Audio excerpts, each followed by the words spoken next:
Tell me a little bit about your background and role with Vertex.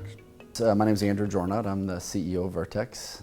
I've been here about 4 years with the organization, but my career spans back maybe 20 plus years in the utility industry. In fact, before I started in the utility industry, I was an electrician. So working in Chicago with the electrical union, decided that that wasn't going to be my long-term career and went into consulting of all places after I finished university. But utilities have always been special to me, and seeing what's been happening in the industry lately is really interesting to see the changes that are happening. They're happening so fast. Something had to change from an integration perspective. Something had to change from a service provider perspective. So a little over 4 years ago, we created a solution called VertexOne, which is the foundation of our company today. It's a fully cloud-based application focused on delivering customer information systems for utilities, from the mid-market utility to the large tier 1 utility. And what was unique about it, and what we thought would change the industry, dramatically change the industry, was really twofold. One, we wanted to create something that reduced the risk and cost associated with CIS implementations. You and I have known each other for many years, and those things are costly and expensive. How do you reduce the risk associated with it? So we invested significantly in building out VertexOne as a platform.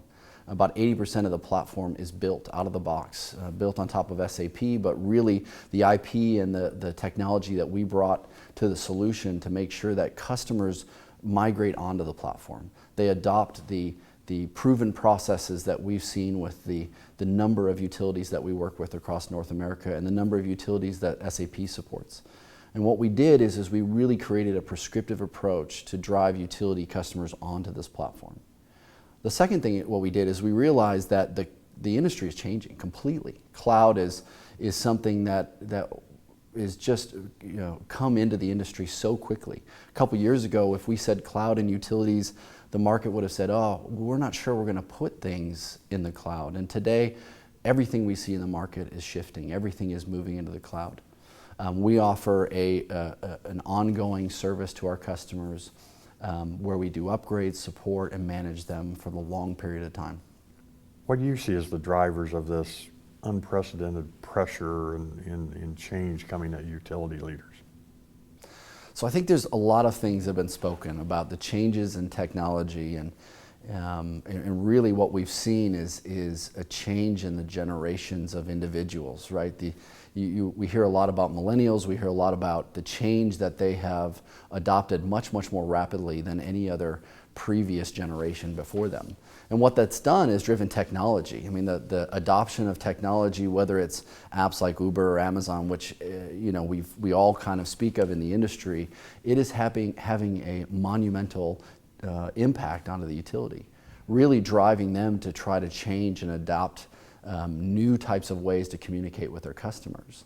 That technology shift is important. As a service provider, I'm looking for how do I provide my utility the ability to either replace their core billing system or to build upon what they have today. One of our utility customers, majority of them being rural type of customers in an older population, still getting plus 60% as it relates to multi-channel. These are unprecedented numbers when you think of the change is being driven by the millennials, but the adoption is happening across the different types of individuals that represent the customer base of the utility. So how do utilities keep up with this change? Yeah, that's a great question. And back to our previous discussion about putting together a platform for change, right? Everybody can say, oh, you need to replace your billing system or your customer system because that will enable change. And the reality is I don't buy that, right? Too many implementations that you and I probably have both been part of have been long 24, 36 plus month implementations that start out with these grand ideas of what a billing system or customer engagement should look like. And by the time you get to the end, you're just trying to get the bill out the door. And that was some of the keys that we've really delivered. How do we make a utility agile? Well, one, we create a service that allows them to be agile, allows them to focus on their business. So really when we sat down and we said, how do we re-architect Vertex around our solution, VertexOne, it was creating a platform to say, we want those customers to migrate onto this application stack. And we want those customers day one to have the ability to engage through multi-channel, to communicate with their customers, to be more agile out of the gate. We reduce risk by shortening that timeline by putting them on a pre-developed application stack. The other thing, which I think is the most important, is the aligning of incentives. So many times we look at these projects as ways for us to put capital in the ground or capital into the utility and really focus on how do we get a return on that capital and how do we improve operations from a customer and how do we engage those customers better. And the reality is whenever you work with, whether it's your internal IT staff or whether it's an external organization, the key, in my opinion, is always how do you align incentives?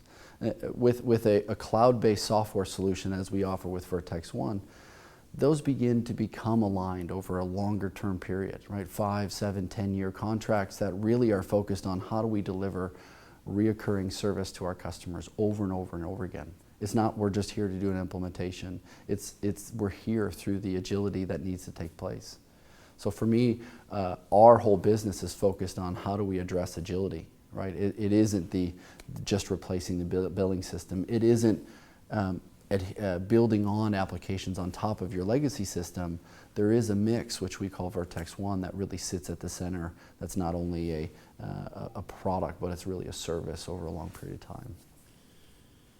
How do you get utilities comfortable with the cloud? Yeah, it has been a very interesting journey working with utilities. Right, 4 years ago when we started this journey, there was a lot of myths that we had to debunk in the industry. A lot of issues around security, capitalization, O&M. How do I address, being able to trust a third party to manage that, which has really been a journey.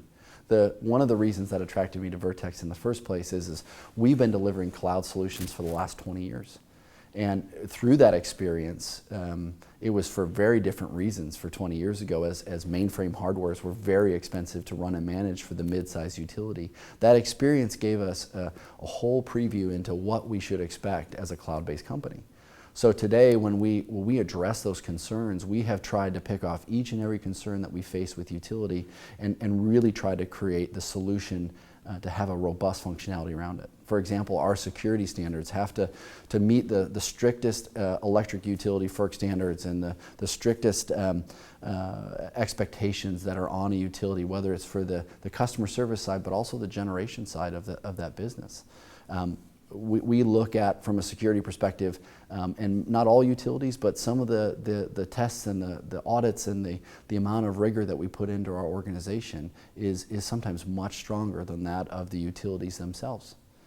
From a cost perspective, we spend a significant amount of time working through our financial models to ensure that we drive as much of our cash into capitalization for the utility so that we can reduce the long-term O&M. In most cases, we're looking at 40 to 60% reduction in capital that they would have spent, but at the same time, 40 to 60% reduction in the O&M that they would have to spend. I mean, these are unprecedented times, and a solution that can offer them a tremendous amount of cost savings over the duration. It's much better, as you know, to put capital in the ground of true assets than it is IT assets.